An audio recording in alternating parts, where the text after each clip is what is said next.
하나님 아버지, 하나님 앞에 예배하면서 말씀을 대합니다.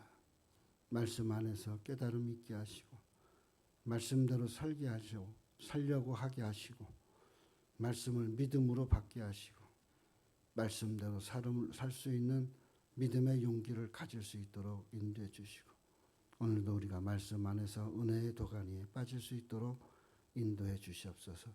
예수님의 이름으로 기도합니다. 아멘. 제가 지난 금요일 날 그 노숙자 사역을 하는 임세준 목사님 교회 설교를 하러 갔다 왔어요. 그날이 금요일이에요. 거기는 성도가 80%가 목사님들이에요. 은퇴하신 여자 목사님들. 근데 누가 얘기도 안 하고 뭐 그런 것 같은데 금요일 날 헌금이 이만큼 올라왔어요. 그 목사님들이 다 헌금을 해요. 그러니까 남은 성도들도 따라서 하는 거야. 그걸 처음 봤어요. 금요일 날 그렇게 헌금을 무슨 주일 예배처럼 하는 거. 내가 그런 생각을 했어요. 우리는 영원한 목사이고 영원한 성도인데 하나님 앞에 나올 때 지난주 맥주사 감사일처럼 손을 보이고 그리고 얼굴을 보이는 그런 자세로 우리가 예배하면 얼마나 좋을까 그런 생각을 해봅니다. 오늘은 이제 성찬과 세례에 대해서 그 의미를 따져보려고 해요. 왜 성찬과 세례에 대한 의미를 굳이 설교를 하시느냐. 전에도 몇 번 하셔놓고 오늘 세례받는 우리 김준 청년이 교회 다닌 지 얼마 안 되잖아요. 그리고 이제 성찬에 참여하잖아요. 그 성찬이 얼마나 중요한지 또 그가 받는 세례는 얼마나 귀한 건지 그걸 한번 인식하면서 우리들 자신들도 좀 인식했으면 좋겠어요. 나는 여러분들이 강도사 인허를 받았을 때 다음 주면 알아서 청소를 깨끗하게 냉장고 뭐 싹 하려는 그 의도들을 가졌겠지. 속으로 그렇게 생각했어요. 내가 그렇게 했으니까 옛날에. 그대로야. 그리고 뒤에 저거는 불이 켜 있어. 물론 그거 하나만 누르면 돼. 내가 어제 와서 성찬 준비한다고 다 여기 찾아놓고 그런 거 했음에도 불구하고 내가 안 누르고 갔어요. 이건 내 일이 아니거든. 이건 내 일이 아니거든. 강사님들의 조그마한 일들 중에 하나니까. 내가 강사님들의 일을 뺏을 수 없잖아. 그래서 왔어요. 그래서 내가 먼저 우리 정원 전사님하고 정진미 전사님 들어오길래 잠깐 불러서 살짝 얘기를 했어요. 그랬더니 지난주 정호빈 전사님이었대. 본인은 늦게 왔어. 자기가 대표 기도인데도 늦게 왔어. 대표 기도는 30분 전에 와야 돼. 원래대로 하면. 너 이작지 그런 얘기 한 번도 얘기를 안 해. 왜? 괜히 그거 부담돼 갖고 또 막 맨날 그런 소리만 한다고 할까 봐. 오늘 모아서 하는 거예요. 모아서. 오늘 하루. 또 안 해 이제. 여러분들 목사 안수 받을 때까지 안 할지도 몰라요. 나 또한 역시 돌아보는 거예요. 나도 전에 세례를 했었는데 여기 와가지고 세례를 한 번 해본 적이 없어. 그러니까 세례하는 방법을 다 잊어버린 거야. 그 찾아봐도 그거 갖고는 이해가 안 돼. 그래서 내가 친구한테 전화했어. 영선이한테 전화했어. 야, 세례다 여기 헷갈린다. 걔한테 들어서 배웠어요. 그리고 자꾸 되새기고 실수하면 안 되니까. 그냥 여기서 성찬도 마찬가지인 거예요. 1년에 뭐 4번 혹은 5번 하는 성찬. 할 때마다 5번, 10번씩 속으로 내세우고 이렇게 생각으로 해보고 그래요. 지금도 그래요. 하나님 앞에 형식, 이게 제도, 또 어떤 의식이 그거 중요해요. 그런데 이걸 행하는 자의 자세가 늘 매일 항상 새로워야 돼. 새로운 자의 자세가 되라는 거예요. 이 두 개를 합쳐서 성례 이렇게 얘기해요.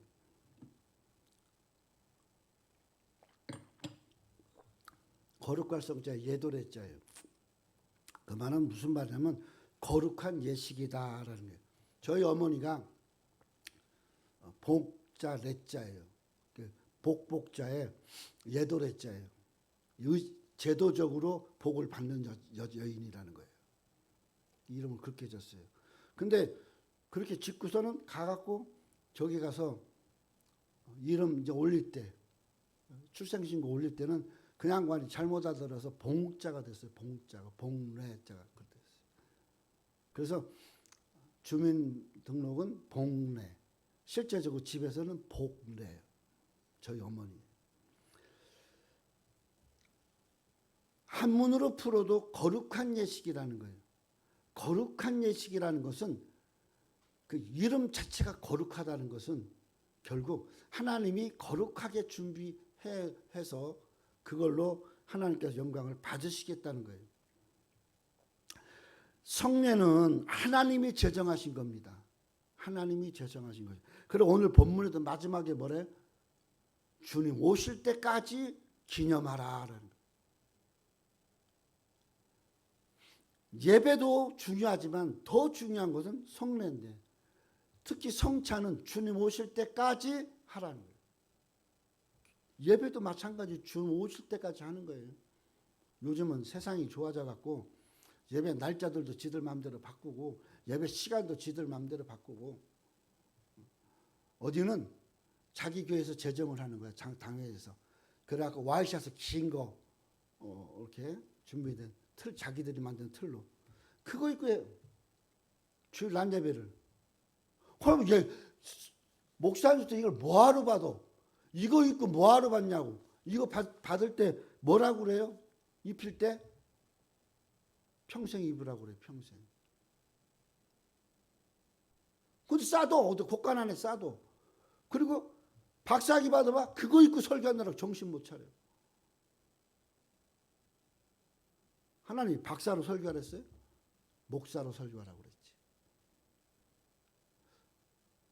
굉장히 중요한 겁니다. 어떤 자세 이거부터 시작돼야 돼요. 왜? 하나님이 만드셨잖아요. 내가 만든 게 아니잖아요. 하나님이 만드셨어요. 그 거룩한 예식.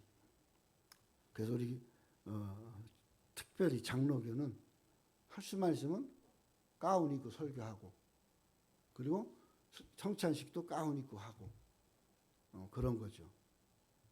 하나님은 영이시니 예배하는 자가 신령과 진정으로 예배하라. 오늘 우리 주보에도 낮 예배 맨 위에 그렇게 성경 말씀이 돼 있어요. 그만큼 우리가 주님 앞에서 예배드리는 진지한 자세, 세례 받는 거, 혹은 세례를 진행하는 거, 성찬 진지함을 넘어서 그 자세가 거룩하라 그라는 말이에요. 성례는 영적인 유익도 있지만 또 눈에 보이는 또 손으로 뭐 이렇게 하는 또 만지는 그런 촉감도 있지만 그러나 그것만을 인정해버리면 로만 카톨릭이나 누터교로 가버려요. 로마 카톨릭 교회 이따가도 얘기하겠지만 거기는 화채설이잖아요. 그리고 누터교는 봉제설이에요. 우리는 영적 임재설이에요. 눈에 보이는 거에 너무 형식에 어떤 거에 치우치지 말라는 거죠. 성례가 되기 위해서 하찌 박사는 이렇게 이야기합니다. 네 가지를 들어서 성례의 조건을 얘기해요. 하나는 성례가 되기 위해서는 그리스도께서 명령하셨음을 제시할 수 있어야 된다. 그게 성례예요. 예수님이 너가 이렇게 하라 하고 실행하라고 공포한 거죠. 두 번째는 성례는 외적이요 각연적이면서 내적이고 불가경적인 하나님의 은혜의 활동을 나타내는 표시가 되어야 한다. 내외적으로 다 하나님의 은혜를 표현하는 거라는 거죠.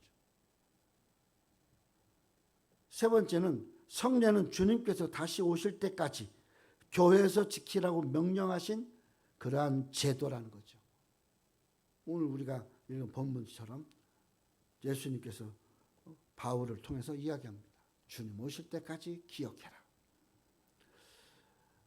네 번째, 성례는 받는 자들의 신앙이 강화되고 강건하게 되도록 하기 위하여 인치는 의식임을 기억하라. 그렇게 얘기해요. 기억할 수 있어야 된다. 옛날에 80년대, 90년대 막 될 때 그때 부흥사들이 막 이 인치는 역사가 나타난다고 그 실제로 직인 도장 들고 와서 막 찍어댔어요. 막 맞박에다가. 그리고 맞은 사람은 넘어지고. 그런 인을 얘기 안 해요? 또 그 하얀 그 옷을 입고 신부된 자의 자격을 해야 된다. 전부 다 하얀 치마적을 입고 와갖고 막 누는 것처럼 그러고 예배드리고 뭐 그런 것들을 이야기하는 게 아니에요. 그런 어떤 그 보여지는 그런 것들이 아니라 보여지는 것뿐만 아니라 영적으로 내적으로 충분한 것이 채워져야 인치는 역사다라는 거예요. 자, 그럼 첫 번째로 세례는 무엇이냐는 거예요. 세례. 우리 교회는 성찬을 4번 해요. 혹은 5번 하고. 기억나요? 언제 하나? 신년에 해요. 그 다음에 부활절 해요. 지난번 맥주절 해요. 추수감사해요. 이렇게 4번 보통 하는데 더러는 성찬 때도 해요. 성탄 때도. 그래서 혹은 5번, 혹은 4번 그렇게 우리가 성례를 성찬을 해요. 그리고 세례교인 있으면 요 절기일 때 해요. 왜? 세례받은 자의 첫 번째 성찬에 참여시키기 위해서. 그러니까 그렇게 성례는 4번 혹은 5번 그렇게 실행한다라는 거예요. 우리나라의 대부분의 장로교는 4번 주로 합니다. 4번. 4번이 어쩌면 참 중요하죠. 또 어디는 한 달에 한 번씩 하는 데도 있어요. 대전에 내 친구는 한 달에 한 번씩 해요. 그전에는 매주 했었어. 내가 그랬어요. 내가 지겹지도 않냐고. 농담 삼아서. 매주 했어요. 그러다가 이제 한 10년 전? 10년 전인가부터 이제는 저걸 해요. 한 달에 한 번씩 해요. 그거 힘들어요. 준비하는 사람도 힘들고 참여하는 자들도 힘들고 그게 나중에 어떻게 돼? 형식처럼 될까 봐 대충 막 그거 하는 거에만 정신 못 차리고 그런 형식이 될 수도 있다는 것이요. 그래서 부담스러울 수 있어요. 성찬에는 세례교인만 참석합니다. 세례교인만 참석하는 거에 대해서 괜히 어떤 사람들은 이제 시비도 걸어요. 왜? 교회 다니는데 나도 예수 믿고 구원 얻었는데 세례 받아야만 구원 얻어? 뭐 이렇게 얘기하는 사람도 더러 있어요. 성찬은 왜 세례 받는 사람들이 참석해야 되는 건가? 그렇게 할 수 있을지 몰라요. 예수님께서 사역하실 때 처음에 세례 받으셨어요. 그리고 예수님께서 이제 고난에 들어가기 바로 직전에 성찬을 했어요. 그러니까 세례와 성찬이 세례 받은 자가 성찬에 참여한다는 것, 그 의미를 우리가 좀 알았으면 좋겠어요. 불만도 분명히 있을지 모르지만 그러나 이스라엘 나라도 세례가 있어요. 이게 뭐 예수님 세례 받으시고 세례 요한이 세례 베풀고 그래서만 세례가 아니라 그 전에 이미 세례라는 게 있어요. 그거 뭐냐? 다른 그 이방신에서 돌아왔을 때 회개했을 때 세례를 줘요. 그렇게 그들에게도 세례라는 형식이 있어요. 근데 그 자격을 세례자로 한정한 것은 마땅하냐 안 마땅하냐라고 물을 수도 있겠지만 그러나 중요한 것은 이 물세례의 의미로서 이 세례는 성찬에 들어가는 자세가 됩니다. 그러니까 우리가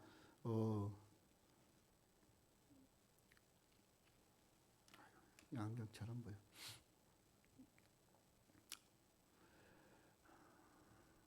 예수님께서 말씀하셨을 때 성령으로 세례를 받게 하라. 너희가 복음을 전하면 그들에게 복음을 전하고 세례를 주고 그렇게 얘기하고 있어요. 그러니까 세례를 주고 그 다음에 거기서 교회가 형성되어지면 거기서 성찬이 이루어지니까 세례받은 자가 성찬에 참여한다는 그런 의미가 맞는 거예요. 그러므로 마태복음 28장 19, 20절에 그러므로 너희는 가서 모든 족속으로 제자를 삼아 아버지와 아들들과 성령의 이름으로 세례를 주고 내가 너희에게 분부한 모든 것을 가르쳐 지키게 하라. 그렇게 말씀하고 있어요. 볼지어다 세상 끝날까지 내가 너희와 항상 함께 있으리라. 모든 족속으로 제자 삼아 아버지, 아들, 성령. 그래서 이따 세례 보면 성부와 성자와 성령의 이름으로 세례를 줘요. 그렇게 세례를 받고 그 다음에 너희에게 분부한 모든 것을 지키도록 가르치고 거기에는 성찬이 들어가 있는 거예요. 그래서 우리가 세례 받은 사람이 성찬에 참석해요. 유아 세례에 대해서는 아직도 논란이 많아요. 근데 우리 장로교는 유아 세례를 인정해요. 그 침례교나 이런 데는 논란이 많아요. 지금도 안 하는 데도 더러 있고. 그 아버지 엄마가 대신해서 증인이 되어서 아이에게 세례를 주는 것이 합당하냐? 이 아이가 그걸대로 사느냐? 아니요. 그건 아버지 어머니의 책임이에요. 세례받은 자가 세례받은 자로서 살아가며 입교문답을 할 수 있도록 가르쳐야 되니까.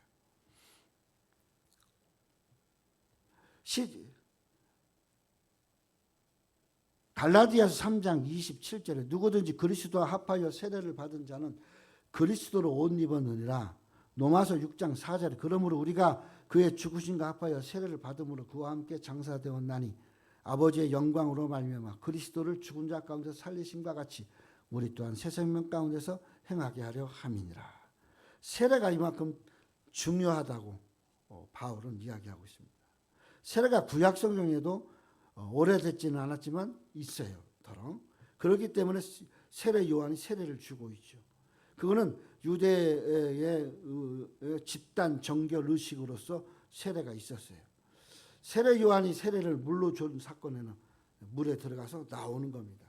그러니까 침례교는 그 세례만 인정해요. 침례만 인정해요. 그런데 성경에는 분명히 그렇게 얘기 안 했어요. 세례의 기원을 바울은 뭐라고 얘기했냐. 사도행전에 보면 이스라엘 백성들이 홍해를 건너면서 구름 속에서 이 바닷물이 뿌려지는 그런 걸로 그들은 그 많은 60만이 넘는 사람들이 세례를 받았다라고 이야기해요. 그러면 물속에 잠긴 거는 물속에 잠긴 세례를 받은 사람들 누구예요? 그 사람들은 저기예요. 애굽 사람들이에요. 애굽 사람은 어떻게 됐어요? 그 세례 받고 죽었어요. 근데 물 가운데로 지나간 이스라엘 백성들은 뿌려지는 그 물 속에서 세례 받고 살아났어요. 그리고 그들은 어떻게 해요? 구름 기둥과 불 기둥을 따라서 하나님 원하시는 길을 가요. 이게 세례란 말이에요. 이게 세례 어근으로 바울은 이야기를 합니다. 집단 세례. 그렇게 보면 뭐예요? 얻는 거, 뿌리는 거. 이것이 타당하다라는 거예요. 꼭 침례만이 아니라는 거죠. 그리고 세례는 회개하라 천국이 가까우니라 라고 외쳐요. 누가? 세례받은 예수님, 세례를 준 세례 요한. 그러므로 우리는 세례를 통해서 회개할 수 있어요. 회개하고 그 다음에 어떻게 해야 돼요? 하나님 나라를 전해야 돼요. 그러니까 반드시 전도하는 습관을 가져야 돼요. 세례받은 자는. 그리고 늘 회개하는 삶을 살아갈 수 있어야 돼요. 예수님이 승천하신 후 오순절 성령의 강림에 의해서 베드로가 설교를 하고 그 사람들이 다 하나님 말씀을 들었어요. 그리고 그들에게 베드로서 그렇게 합니다. 너희가 회개하여 각각 예수 그리스도의 이름으로 세례를 받고. 이거는 바로 그 첫 설교하면서 세례를 했을 때를 의미해요. 어떻게 세례를 줬겠어요? 약 5천 명이 모였는데 무슨 재주로? 데리고 가서 거기서 또 요단강을 가서 하나씩 물에 빠뜨려요? 아니라는 거죠. 그 근처에 있는 물을 뿌렸다는 거죠. 그래서 이거는 역사적인 사례도 나오고 그래요. 그러니까 물뿌림에 대한 그것이 그것도 세례다라는 거예요. 그래서 그것이 세례이고 침례는 각각 개별적으로 줘야 될 필요성이 있을 때는 침례를 주고 그렇게 하는 거죠. 그러니까 빌립이 그 내시에게 세례를 줄 때는 어떻게 했어요? 가까운데 물에 가서 물에 빠뜨려 세례를 주었어요. 그러나 베드로는 그렇게 할 수가 없어요. 여건상. 그래서 물을 뿌리면서 세례에 참여하게 했다라는 거죠. 초대교회 정결 의식으로서의 세례는 참 중요했습니다. 그래서 초대교회에서도 이미 세례 받은 자로 또 다 나오면 세례를 받게 돼 있는 그런 제도였기 때문에 세례 받은 자들이 바로 성찬에 참여하고 또 하나님의 일에 연합했다는 것을 알 수가 있어요. 또 유아세를 받은 자들은 입교문답을 해요. 입교문답. 그래서 세례는 곧 입교문답과 같은 거예요. 입교가 뭐예요? 교회에 이제 등록하는 거예요. 교인으로서 등록되어지는 거예요. 그래서 그게 매우 중요해요. 그래서 옛날에 지금은 그렇게 안 해요. 교회들이 많고 교회들 따라서 저희가 차별이 있으니까. 그러나 옛날에는 세례를 받고 그리고 입교문 이제 정식 어른 성도 성인으로 이제 등록을 받아요. 그러면 이제 이사를 하거나 옮길 때는 어떻게 해요? 저걸 떼가야 돼요. 입교했던 거를 떼가야 돼요. 교회 와서 그걸 떼갖고 내가 가야 될 교회에다 제시해야 돼요. 이거 떼려면 어떻게 해야 돼? 목사님한테 가서 받아야 돼요. 그리고 목사님 허락하여 가요. 근데 우리는 그냥 휙 지 마음대로 가면 돼요. 내 기분 나쁘면 가. 수틀리면 가. 왜? 전체가 그러니까 그리스도의 한 몸 된 교회인데 뭐 가면 되지. 성경은 그렇게 얘기하고 있지 않아요. 할 수만 있으면 그래서 꼭 동의서 받고 가야 돼요. 어느 날부터 이게 없어졌어요. 왜? 장로 떨어졌다고 창피하다고 안수집사 떨어졌다고 창피하다고 그러고 가버리는 거거든. 그럼 거기서는 분명히 물고 어떻게 오셨어요? 어떻게 오셨어요? 아니 거기서 안수집사로 계셨었는 것 같은데 뭐라고 그럴 거예요? 그 떼왔어요? 이명서라고 그러죠. 이명서 떼왔어요? 옛날에 그거 따졌어요. 요즘은 그거 안 해요. 아이고 오세요. 아이고 오세요. 그리고 데려 앉혀요. 개별교회만 그리스도의 몸이라고 착각하는 거예요. 그러니까 이 교회에서 안 되면 내 교회 오면 돼. 그게 아니에요. 아 손가락이 싫다고 손가락이 나 잘라갖고서는 볼때기다 붙이라면 되겠어요? 그거가 같은 의미인 거예요. 오늘 우리가 이 세례는 그렇게 중요한 겁니다. 세례의 잘못된 것, 잘못된 세례의 견해에 대해서 몇 가지 얘기할 거예요. 첫째는 세례는 구원의 필수 조건은 아니에요. 세례가 구원의 필수 조건이라고 생각하면 큰 오산이. 세례는 그리스도의 공로에 의한 믿음으로 구원 얻은 하나님의 선물인 것을 선포하는 것이지 그것 받았다고 세례 받았다고 구원 얻었다고 그렇게 하면 안 돼요. 세례 받아도 천국 못 가는 사람이 있어요. 두 번째는 세례는 세례 받는 자가 성결하게 되었다는 표시가 아니에요. 이건 어떤 표시가 아니라는 거예요. 세례는 대신하는 게 아니에요. 죄 용서 받았어요. 예수 그리스도의 보혈로. 근데 이 세례의 물이 예수님의 피를 대신하는 것은 아니다라는 거예요. 죄 용서는 예수 그리스도의 피로 받는 거예요. 그리고 세례는 내가 그리스도 안에서 세례받고 이제 성화된 사람으로 삽니다라는 표현일 뿐이에요. 표현. 세 번째, 세례는 우리가 죄에 대해 죽었다는 증거가 아니에요. 그러니까 끊임없이 세례받은 죄에 대해서 일어나. 그죠? 잘못된 거에 행하고 잘못된 대로 살고 그래요. 세례는 우리가 죄에 대해서 죽었다는 표현은 아니에요. 그냥 그 표시에 지나지 않는 거예요. 표시. 표시 받았다고 뭐 난 거 있어요?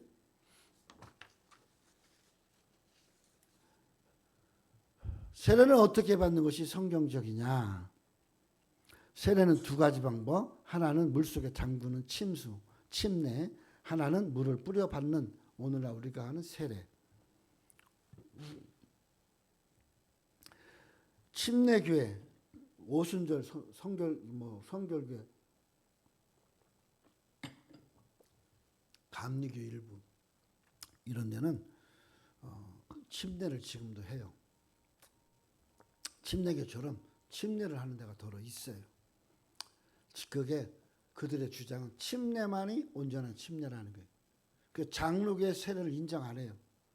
옛날에 신정제일교회에 그 반주하는 애가 집사가 있었는데 반주를 얼마나 잘하는지 몰라. 근데 이 아이가 그 한국장로교회라고 거기랑 결혼을 했어요. 그래서 남자 따라서 그 교회를 갔는데 세례 받았냐고 묻더래. 그 세례 받았다니까 침례 받았냐니까 안 받았다니까 침례를 다시 재세례 하잖아요. 그래서 이제 노에서 난리가 났어요. 이제 쫓아내려고 그랬어요. 그랬더니 그 침례를 다시 준 거에 대해서 사과를 하고 그리고 조용히 나가는 걸로 그래갖고 5대 1간제단 안 내놨어요. 그런 적이 있었어요. 세례 받았는데 침례 받아야 된다고 침례를 줘버리면 재세례파예요. 재세례파. 세례는 하나요. 하나. 근데 어떻게 세례가 두 개가 될 수 있나 이게.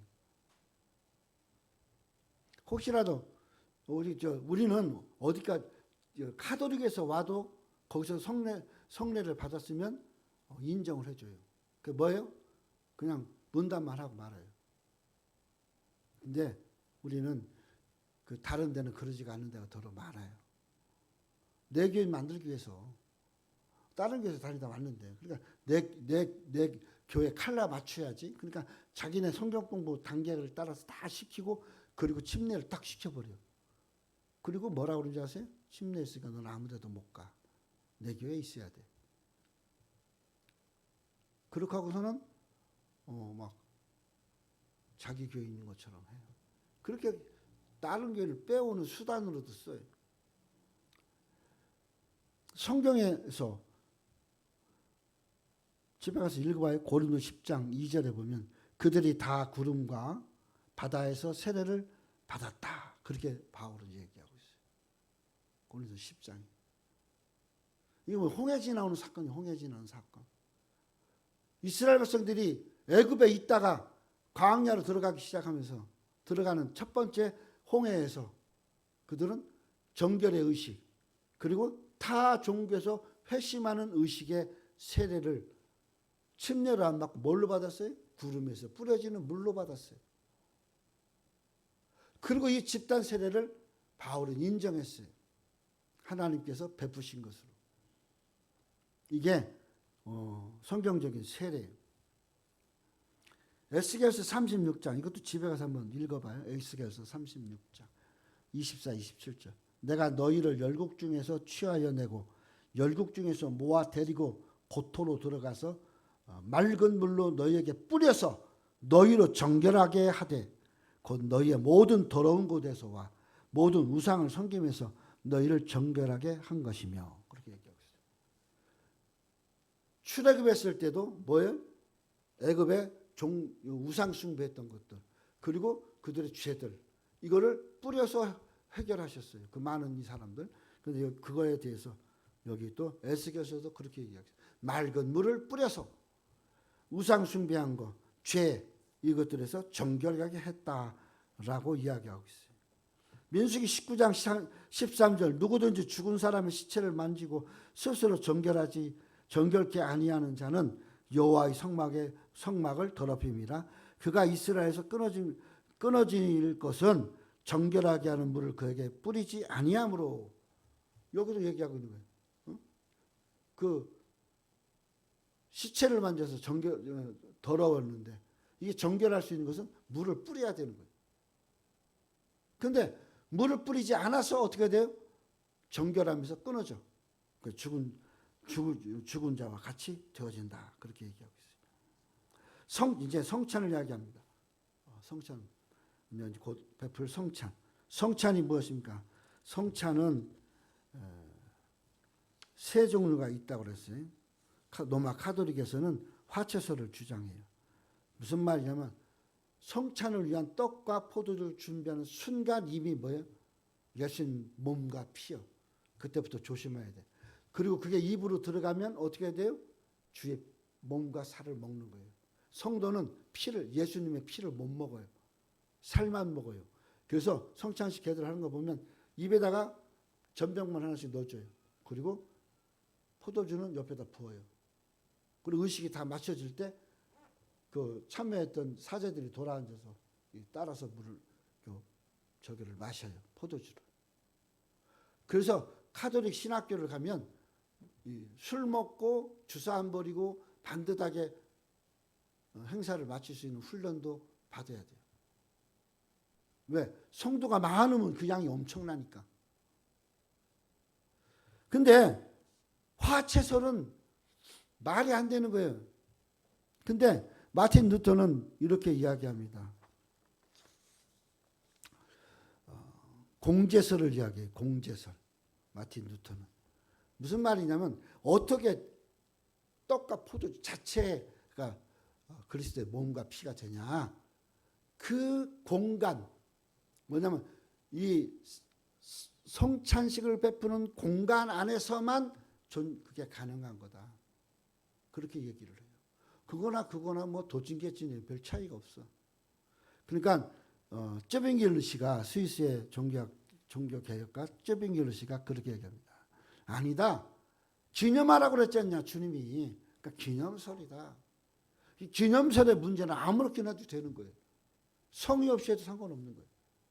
그러니까 칼빈은 이야기합니다. 이 쩌빙길르시의 그 기념설에 하나를 더해서 영적 임재설이다. 그렇게 얘기합니다. 기념하는 것은 많은데 영적으로 하나님의 임재하심을 느껴야 된다라는 거예요. 떡과 포도주는 그냥 떡과 포도주요. 근데 그걸 마시는 의미, 그 시간을 구별해서 하는 그 의미 속에서 누구를 만나요?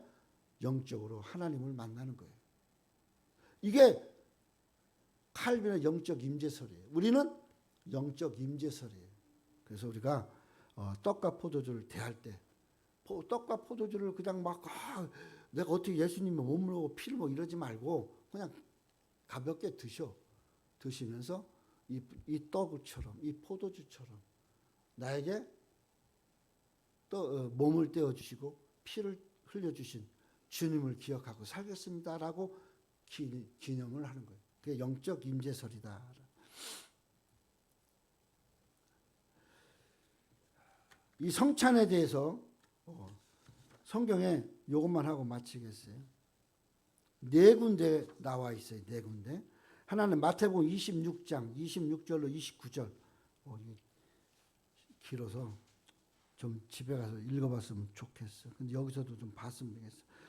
26절로 29절. 저희가 먹을 때 예수께서 떡을 가지고 축복하시고 떼어 제자들에게 주시며 가라사대 받아 먹으라 이것이 내 몸이니라 하시고 또 잔을 가지사 살해하시고 저희에게 주시며 가라사대 너희가 이것을 마시라 이것은 죄사함을 얻게 하려고 많은 사람을 위하여 흘리는 바 나의 피 곧 언약의 피니라 이렇게 얘기했어요. 마가복음 14장 22절로 25절에 저희가 먹을 때 예수께서 떡을 가지사 축복하시고 떼어 제자들에게 주시며 가라사대 받으라 이것은 내 몸이니라 하시고 또 잔을 가지사 살해하시고 저희에게 주시니 다 이를 마시며 가라사대 이것은 많은 사람을 위하여 흘리는 바 나의 피 곧 나의 언약의 피니라 진실로 너에게 이르노니 내가 포도나무에서 난 것을 하나님 나라의 새 것으로 마시는 날까지 다시는 마시지 아니하라 이렇게 얘기했어요. 실제 예수님께서 부활하시거나 제자들을 만나셨을 때 포도주 안 먹었어요. 떡, 고기 먹었지. 세 번째는 누가복음 22장 17절로 20절에 이에 잔을 받으사 살해하시고 가라사대 이거를 갖다가 너희끼리 나누라 내가 너에게 이르노니 내가 이제부터 하나님의 나라가 임할 때까지 포도나무에 난 것은 마시지 아니라 떡 가져 살해하시고 떼어 가라사대 여기는 떡과 포도주가 바뀌었어요. 저희에게 주시며 가라사대 이것은 너희를 위하여 주신 내 몸이라 너희가 이를 행하여 나를 기념하라 그랬어요. 고린도전서 오늘 읽은 본문에 또 이렇게 그대로 나와 있어요. 그래서 이 성찬은 성경대로 하나님 주님의 의해서 제정되어진 대로 우리가 하나님 앞에서 철저하게 지켜야 된다는 거예요. 성경이 기록하고 있으니까. 이제 말씀을 마치겠습니다.